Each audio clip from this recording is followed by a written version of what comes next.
So hello everyone, today we will see our concave mirror practical.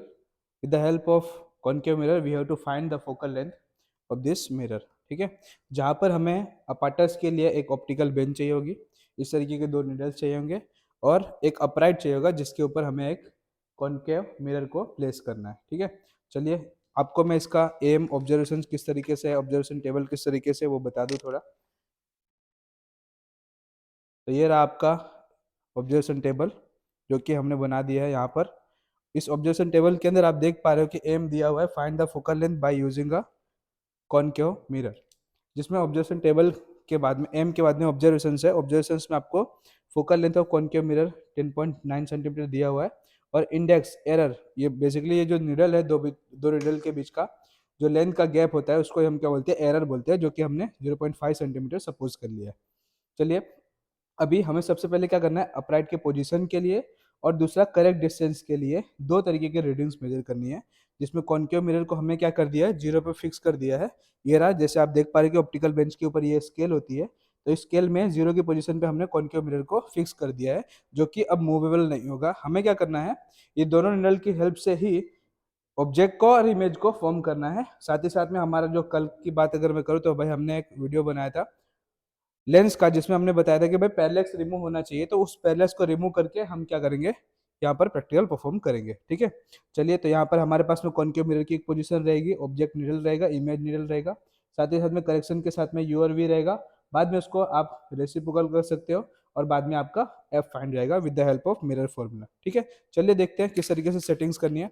तो सबसे पहले आपको ऑब्जेक्ट के लिए मिरर के ऊपर ये निडल को शो करना पड़ेगा। मिरर के ऊपर आप अगर निडल को शो कर रहे हो तो मिरर के ऊपर निडल को शो करने के लिए आपको मिरर के ऊपर एक इन्वर्टेड इमेज फॉर्म होनी चाहिए, किसकी, ऑब्जेक्ट की। जैसे कि आप देख पा रहे हो कि यहाँ पर हमने एक इन्वर्टेड इमेज फॉर्म कर ली है।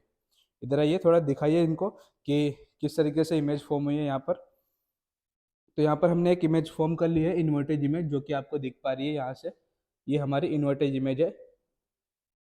थोड़ा सा जूम करके मैं आपको दिखाना चाहूँगा। ये रही हमारी इमेज इमेज जो हमको फॉर्म हो गई है। अब इसके सेंटर में हमें क्या करना है, एक इमेज नीडल को प्लेस करना है। तो चलिए एक इमेज नीडल को प्लेस करते हैं। यहाँ पर आप ध्यान रखिएगा ये बात कि अगर आपको कन्फ्यूजन हो जाए कि भाई कौन सी ऑब्जेक्ट नीडल है कौन सी इमेज नीडल है, तो आप क्या कर सकते हो, एक कागज का यूज कर सकते हो। और कागज के लिए आपको क्या करना है, उस कागज को रोल करके इस ऑब्जेक्ट के ऊपर रख देना है, ताकि आपको ये क्लियर हो जाए कि भाई ये मेरी ऑब्जेक्ट की नीडल है और ये मेरी इमेज के नीडल है। ठीक है, तो ये जैसे कि मैंने इसके ऊपर कागज रख दिया है, तो अब ये कागज क्या रिप्रेजेंट करेगा कि भाई मैं ऑब्जेक्ट की नीडल हूँ और ये आगे वाली आपकी इमेज नीडल हो जाएगी। ठीक है, तो अभी इसको सेट करना है। इन दोनों को सेट करने के बाद में ये दोनों एक ही तरीके से दिखने चाहिए और यहाँ पर मिरर के ऊपर इन दोनों की ओवरलैप करते हुए इमेज फॉर्म होनी चाहिए। तो चलिए मैं इसको सेट करके मैं आपको बताता हूँ। तो यहाँ पर हमने ऑब्जेक्ट और इमेज की नीडल को प्लेस कर दिया है, जिसके थ्रू हमें इन्वर्टेड इमेज मिल रहा है, जो कि आप देख पा रहे हो इजीली। मैं आपको दिखाना चाहूँगा यहाँ पर कि दोनों के थ्रू हमें इन्वर्टेड इमेज फॉर्म हो रही है।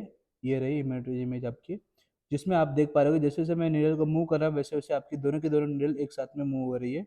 और यहाँ पर पूरा इजीली वे में आप देख पा रहे हो कि यहाँ पर पैरेलैक्स पूरा रिमूव हो चुका है।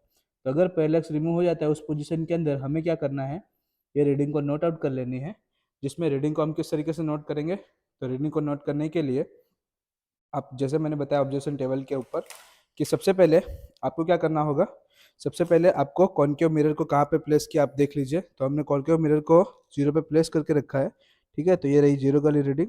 तो हम जीरो के ऊपर कॉन्केव मिरर को प्लेस करके रखेंगे, इसलिए यहाँ पर हम क्या लिखेंगे, पहले रीडिंग में कॉन्केव मिरर जीरो पोजीशन पे है। ठीक है, सेकेंडरी पोजीशन के ऊपर आपको अगर देखना हो तो सेकेंडरी पोजीशन के लिए आप यहाँ पे देखेंगे कि भाई सेकेंडरी पोजीशन में हमारा जो इमेज है बेसिकली जो दूर रहेगा, क्यों, क्योंकि अगर मैं आपको डायग्राम बताओ तो भाई यहाँ पर कॉन्केव मिरर इस तरीके से होता है और ये एच हाइट के कोई एक ऑब्जेक्ट, जिसका ए बी एच हाइट के कोई एक ऑब्जेक्ट के ऊपर से अगर मैं रे ड्रॉ करता हूँ तो मुझे किस इस तरीके से इमेज फॉर्म होती है, जो तीनों की तीनों लाइन जहाँ पे मिलेगी ए डैश बी डैश के फॉर्म से।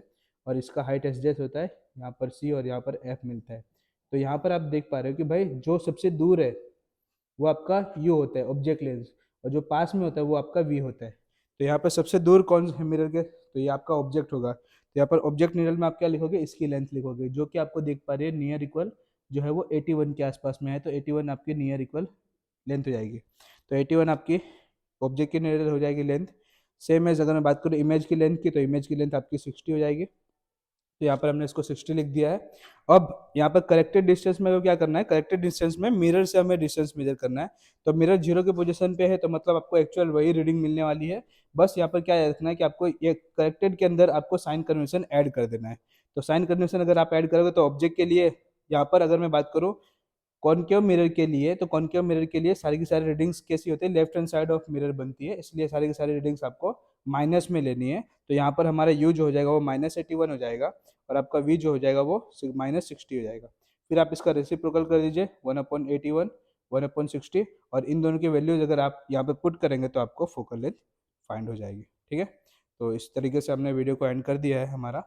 ठीक है, आपको अगर वीडियो अच्छा लगा हो तो आप इस वीडियो को अपने फ्रेंड के साथ में शेयर कर सकते हैं, ताकि आप इजिएस्ट वे में वो भी इस वीडियो को अच्छे तरीके से पढ़ सके। ठीक है, till then do what you want to do man, but don't trouble your parents. हंसते रहे, मुस्कुराते रहे, और इसके साथ फिजिक्स को पढ़ते रहे। चलिए मिलते हैं नेक्स्ट वीडियो में। जय हिंद, जय भारत।